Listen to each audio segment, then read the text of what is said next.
Bien, buenas tardes hermanos. ¿Cómo están hoy? ¿Cómo amanecieron? Mi deseo y oración es que Dios les bendiga y nuevamente quiero compartir la palabra de Dios esperando que sea de gran bendición para la vida de cada uno de ustedes. Quiero compartir la palabra de Dios que encontramos allí en la primera carta a los Tesalonicenses, capítulo 2, versículos del 1 al 12. Y vamos a hablar acerca de prioridades en la vida. 3 prioridades en la vida. La palabra prioridad es algo en el cual estamos conscientes de ello o entendemos lo que es una prioridad, no más que algunas veces nuestras prioridades están mal ubicadas y yo quiero en este momento compartir este mensaje esperando en nuestras vidas poder ver qué es lo que debe ocupar el lugar más importante en nuestras vidas. Y hermanos, no quiero que permitamos que lo urgente ocupe en nuestras vidas el lugar de lo importante. Muchas veces lo urgente va a luchar en nuestras vidas, va a tratar de llamar la atención para que nosotros llevemos a cabo esa cosa que consideramos urgente y por lo tanto dejamos de hacer lo que es importante. El aspecto importante o las prioridades importantes en nuestra vida muchas veces no dicen nada, pero nosotros las vamos dejando poco a poco. Y olvidando lo urgente por unos minutos, pregúntate a ti mismo, ¿qué es lo que ocupa el primer lugar en mi vida? El pueblo de Dios somos gente viva, activa, llamada por Él para causar un impacto en un mundo que no está del todo seguro acerca de lo que está sucediendo.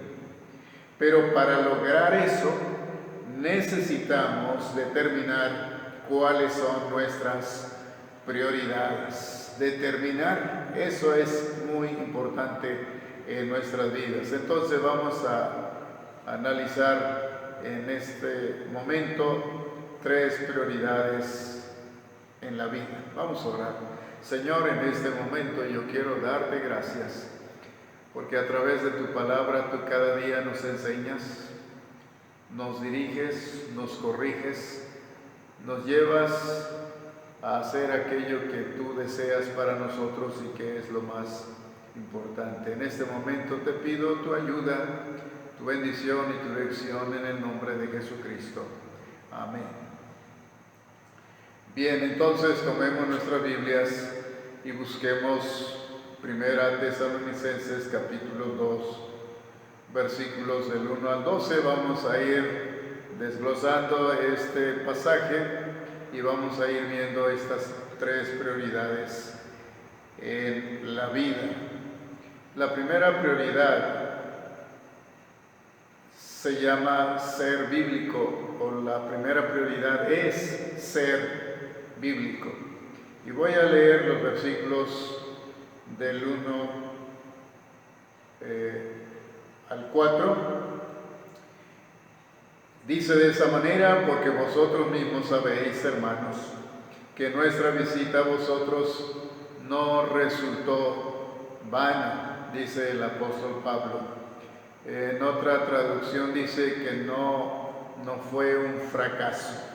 Hubo éxito la visita que el apóstol Pablo y Silas y Timoteo hicieron a este lugar de Tesalónica.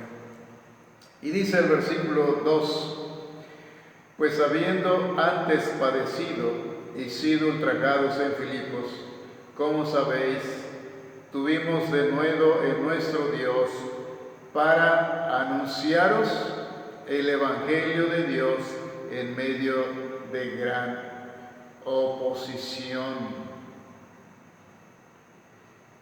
Aquí nosotros podemos ver lo que compartió el apóstol Pablo al hablar. Y cuando nosotros vemos lo que dice este versículo, podemos recordar la experiencia que vivió el apóstol Pablo y Silas allá en Filipos. Y este pasaje es muy conocido.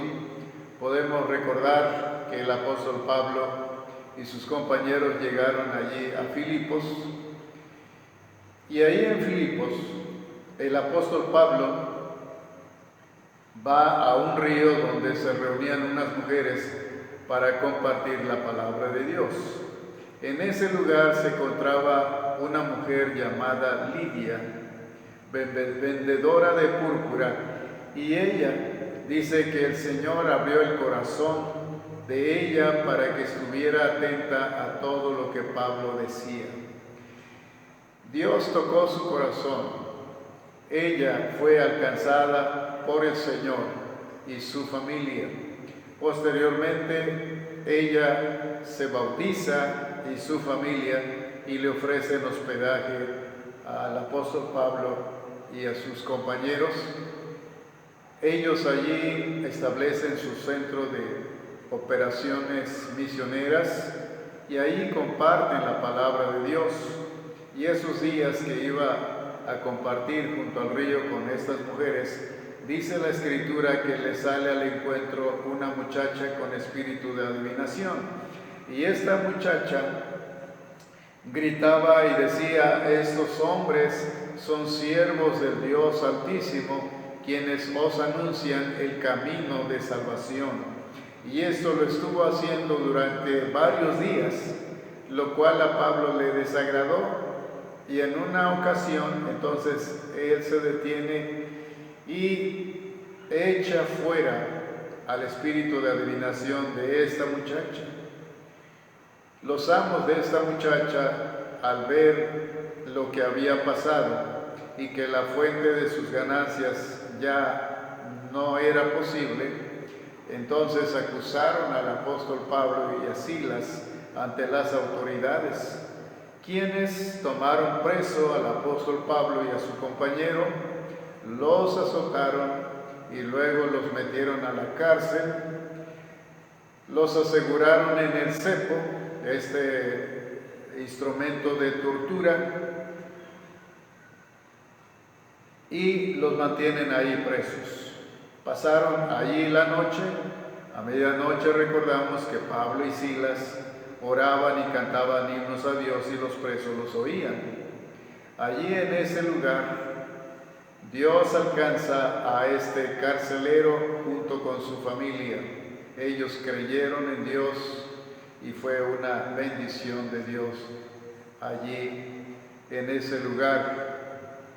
Y dice el apóstol Pablo: habiendo antes padecido y sido ultrajados o maltratados allí en Filipos, como sabéis, dice, tuvimos denuedo en nuestro Dios para anunciaros el Evangelio de Dios en medio de gran oposición.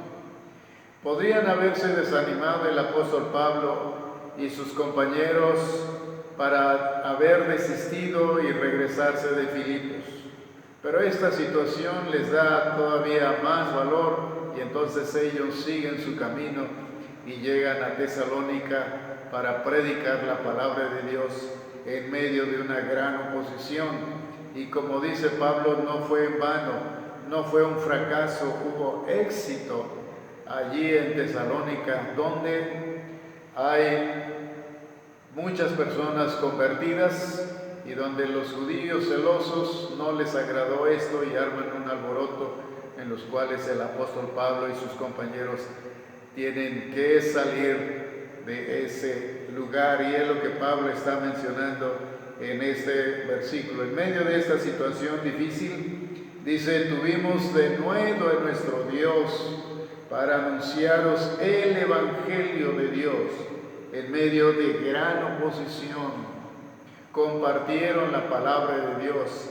La prioridad de ellos era compartir el mensaje de Dios, predicar la palabra de Dios que podía cambiar la vida de esas personas en ese lugar.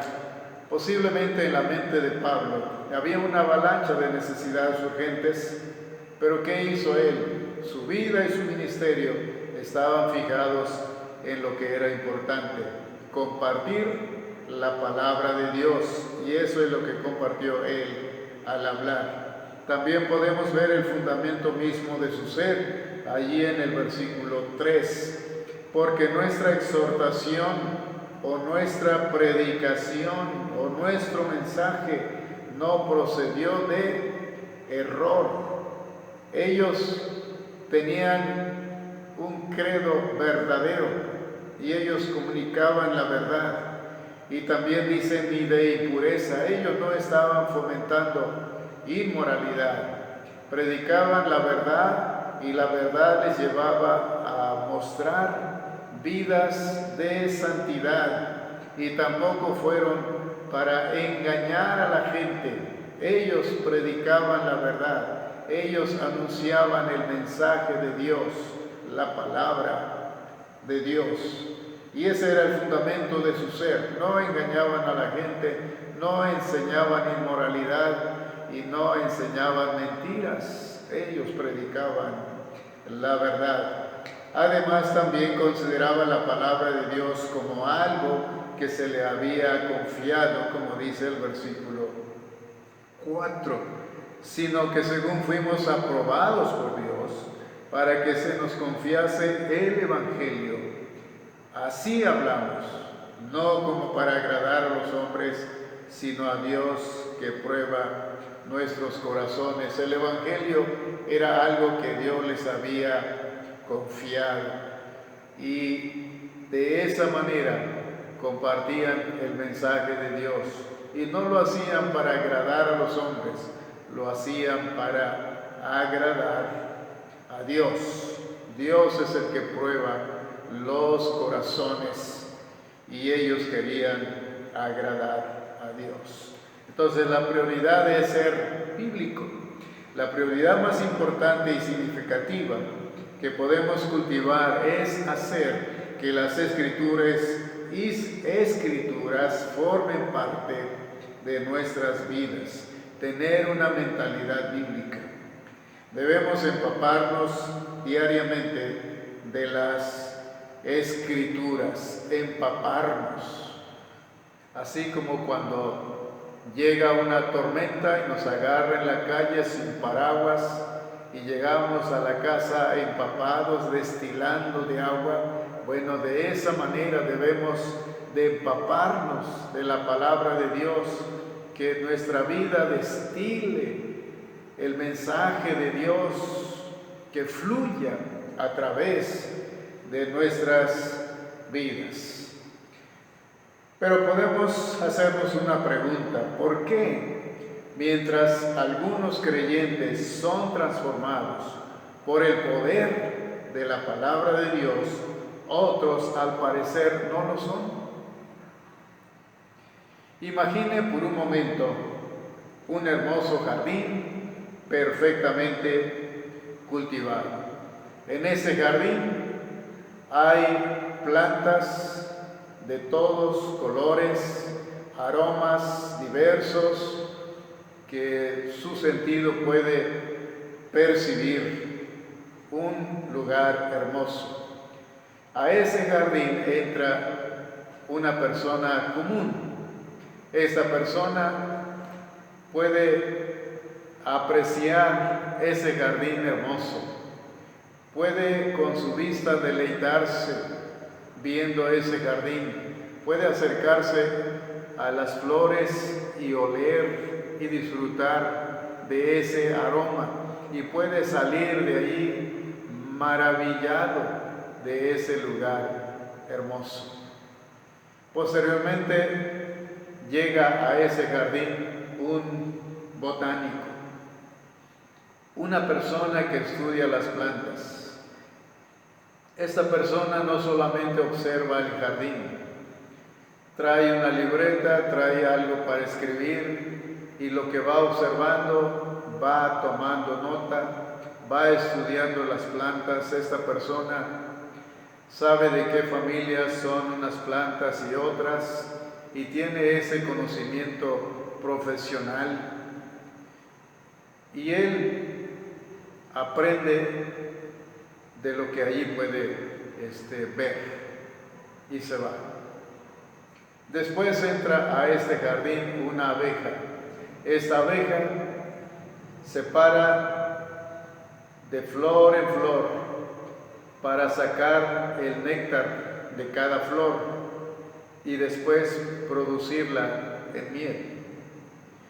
Podemos decir que la abeja es la que saca el provecho de este jardín, no solamente admira la belleza, nos saca el provecho. Y así nosotros podemos encontrar a diferentes oidores de la palabra de Dios. Hay algunos que cuando escuchan el mensaje se entusiasman, disfrutan el mensaje cuando lo escuchan y hasta pueden quedar admirados por las enseñanzas.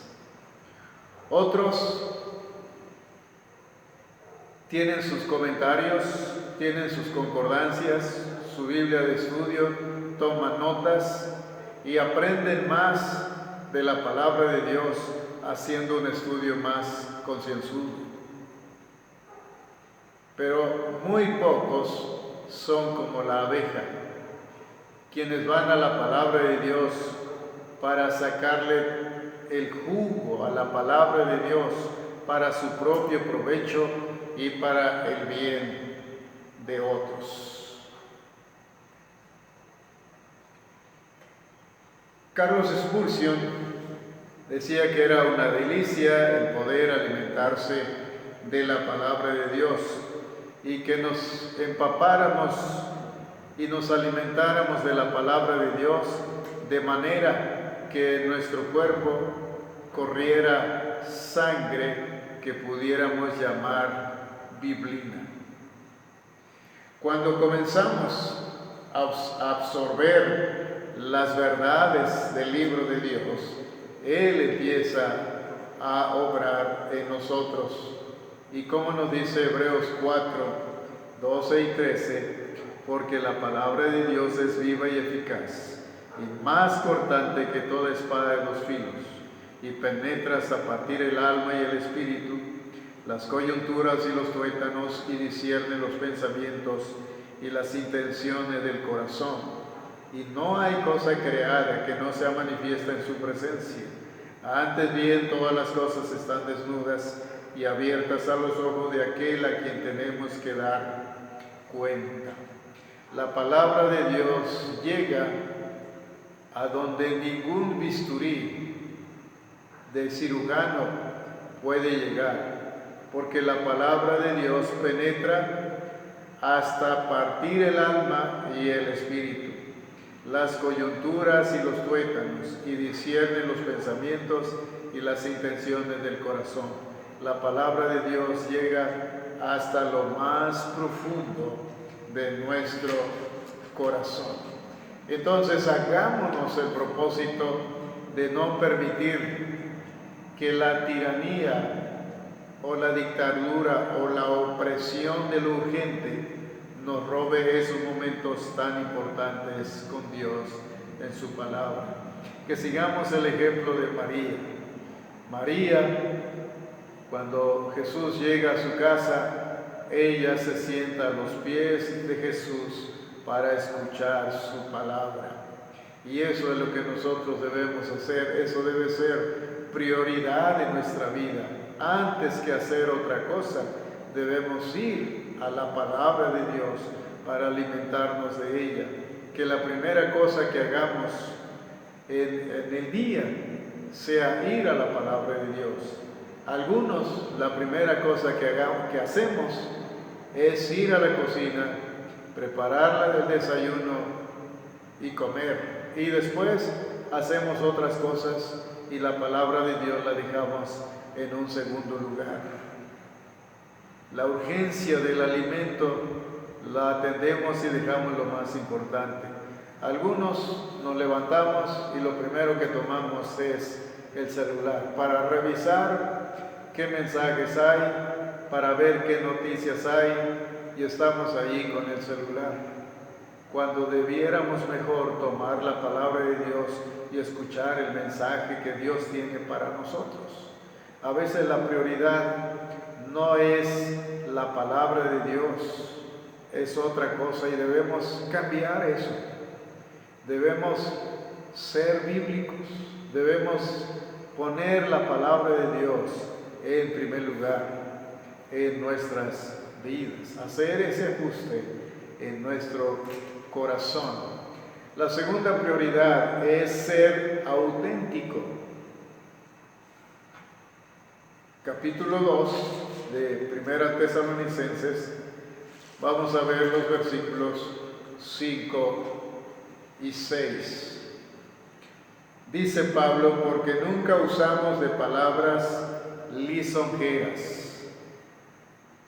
La palabra lisonja es una palabra que se interpreta como un halago, es decir, palabras bonitas, palabras hermosas.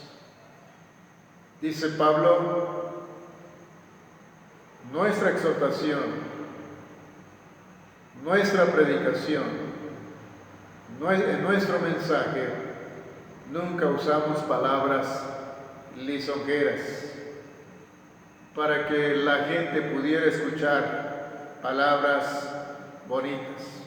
No quisieron jalar a la gente diciéndoles palabras bonitas, halagándoles.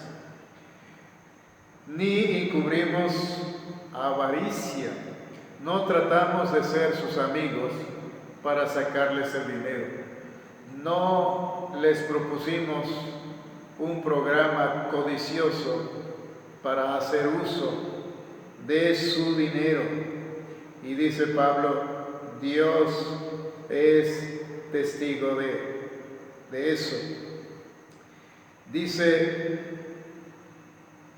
allí en el versículo 9: porque os acordáis, hermanos, de nuestro trabajo y fatiga, como trabajando de noche y de día, para no ser gravosos a ninguno de vosotros, os predicamos el Evangelio de Dios. Pablo está diciendo: no quisimos ser carga a ustedes, ni pensar que predicábamos por su dinero. Nosotros trabajamos ganando nuestro propio sustento, porque queríamos compartirles el mensaje de Dios, el Evangelio de Dios, y que no hubiera esa mala interpretación que por su dinero estábamos nosotros predicando. Y versículo 6 dice: ni buscamos gloria de los hombres, ni de vosotros, ni de otros, porque podíamos seros carga como apóstoles de Cristo. Entonces, Pablo está diciendo: tampoco buscábamos la gloria de ustedes ni de nadie más, o escuchar de parte de ustedes halagos, palabras halagadoras hacia nuestra persona. Nosotros buscamos la gloria de Dios, dar el mensaje de Dios, ser auténticos, no halagándolos, no engañándolos, no buscando su dinero, sino buscando compartir el mensaje de Dios. Ser auténtico. Auténtico es lo contrario de imaginario, de falso, de imitación.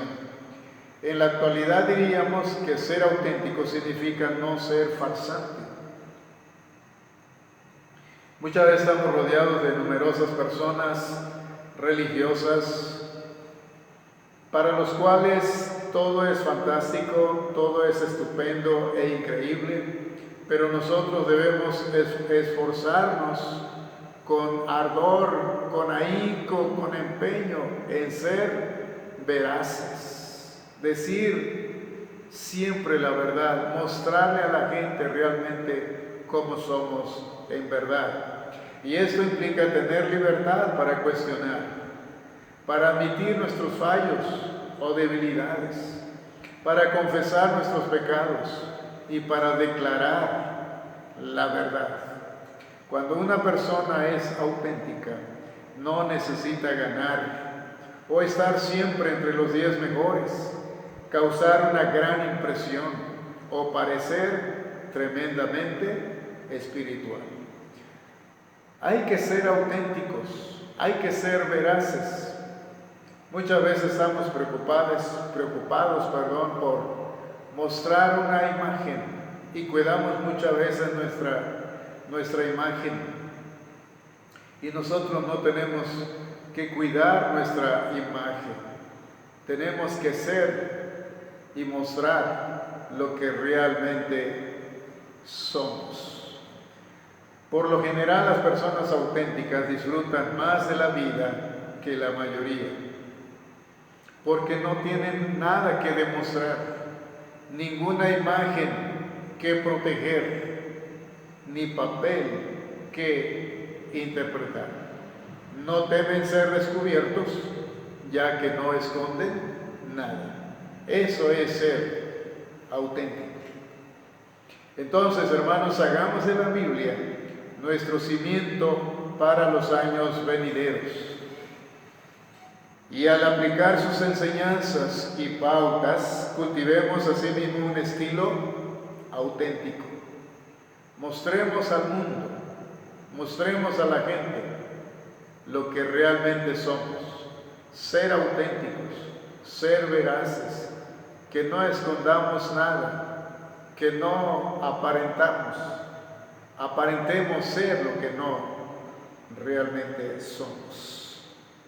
Pero para llevar esto a cabo necesitamos vigilar nuestra actitud, que es la siguiente prioridad. La siguiente prioridad es ser benigno. Y vamos a ver ahora los versículos del 7 al 12. Pablo era un hombre accesible y tierno al mismo tiempo. Y quiero que veamos estas vívidas descripciones de este pasaje, versículos del 7 al 12. Veamos el versículo 7. Allí el apóstol Pablo, él cuidaba a otros como una nodriza. Dice este versículo: antes fuimos tiernos entre vosotros, como la nodriza que cuida con ternura a sus propios hijos. Tiernos, nodriza, ternura, hijos. Él cuidaba a otros como una nodriza. La palabra nodriza se traduce como el que nutre y también hace referencia a la palabra enfermera. Y entre otros significados quiere decir engordar, acariciar con comida, mimar, criar, sustentar, abastecer, alimentar. Entonces, cuando Pablo dice en este versículo: fuimos tiernos entre vosotros como la nodriza que cuida con ternura a sus propios hijos, él se mostraba de esta manera con los hermanos de Tesalónica, con esta iglesia. Vemos nosotros cómo él era benigno, era amoroso, mostraba ese cuidado para atender a estos hermanos recién convertidos y que necesitaban cuidado, dirección, alimento para su desarrollo espiritual. Pero también él trataba con ellos en sus necesidades como un padre. como dice el versículo 11, así como también sabéis de qué modo, como el Padre a sus hijos, exhortábamos y consolábamos a cada uno de vosotros y os encargábamos que anduvieseis como es digno de Dios, que os llamó a su reino y gloria. Pablo tenía compasión para aquel hombre de Dios capaz y brillante. Una actitud benigna y compasiva era algo primordial. Ahí nosotros podemos ver la formación que él quería dar a los hermanos de Tesalónica. Como el padre a sus hijos, así Pablo era el padre espiritual de estos que vivían allí en Tesalónica. Y dice, exhortábamos. Pablo exhortaba a los hermanos. Y esta exhortación involucra enseñanza. Esta palabra exhortación también involucraba ánimo. Él les animaba, Él les enseñaba, pero también les consolaba. Estaba allí a su lado para animarles. Y además no hacía preferencia, dice, consolábamos a cada uno de vosotros. Para el apóstol Pablo, cada uno de los hermanos era importante y hacía esa labor de benignidad, esa labor de amor, preocupados por ellos como un padre por sus hijos, para formarlos, para encaminarlos, para exhortarlos, para guiarles, para consolarles, para estar ahí con ellos. Pero también, como dice el versículo 8, él quería compartir no solo el Evangelio, información teológica y doctrinal, sino su propia vida. Y veamos qué hermosas palabras encontramos en el versículo 8. Dice Pablo, tan grande es nuestro afecto por vosotros, que hubiéramos querido entregaros no solo el Evangelio de Dios, sino también nuestras propias vidas, porque habéis llegado a sernos muy queridos. No solamente entregarles el Evangelio, también entregar, si fuera necesario, nuestras propias vidas, porque habéis llegado a ser muy queridos para nosotros. Esa benignidad, ese amor, esa compasión en el corazón de Pablo, convertidos allí en Tesalónica. Si hay una crítica que oímos más que otras contra nuestro campo evangélico, es que nos falta compasión. Somos más condenatorios que considerados, discretos, compasivos y tolerantes. Si no tenemos cuidado, somos propensos más bien a utilizar a la gente que a amarla. Tratamos de cambiarles para luego ayudarles en vez de aceptarles como son. Y aquí quiero compartir lo que hacía un hermano. Un hermano dice que cuando llegaba alguien a su casa y tocaba la puerta y pedía un taco o comida, este hermano lo pasaba a su casa, lo atendía, le daba de comer y después que él estaba satisfecho, le decía al hermano, bueno, mira, antes de que te vayas, ahora yo quiero compartirte la palabra de Dios para que tú puedas tener esa bendición que te ofrece en Cristo. Primero le daba de comer y después le compartía, porque él decía, este hombre que viene pidiendo un taco, si yo le comparto antes de darle de comer, va a estar pensando en la comida y no en lo que yo le comparta de la palabra, y por eso lo hacía de esa forma. Pero nosotros a veces a la gente tratamos primero de cambiarles para luego ayudarles en vez de aceptarles como son. Una prioridad muy necesaria para esta década es aquella actitud o disposición que se caracteriza por la gracia. Y el apóstol Pedro decía en su segunda carta, capítulo 3, versículo 18, antes bien, crecer en la gracia y en el conocimiento de Dios. Crecer en la gracia, crecer en el amor, crecer en la compasión, en la misericordia de Dios. Y para terminar, hermanos, quiero decirles que todos nosotros nos enfrentamos con la tiranía, la dictadura o la opresión de lo urgente que siempre logra ocultar, oscurecer lo que es importante. Pensemos acerca de las demandas urgentes que hay sobre nuestras vidas y hagámonos esta pregunta: ¿qué cosas importantes estamos pasando por alto a causa de lo urgente?